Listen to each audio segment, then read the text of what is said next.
Welcome to the scene of the crime. What happens in the kitchen stays in the kitchen, unless it goes out on YouTube. Starting with a humble baked potato that was baked a couple days ago. Next time, I just learned something tonight. Next time I bake potatoes, I'm just putting fork holes in them. Because if I go to slice them flat, like I did in the next two videos, it'll hold together in a neater circular, semi-circular, whatever. But the purpose of this video,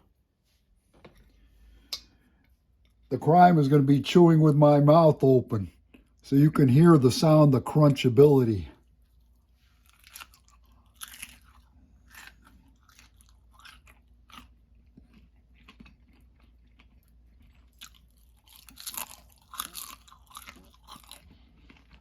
And the skins aren't burnt.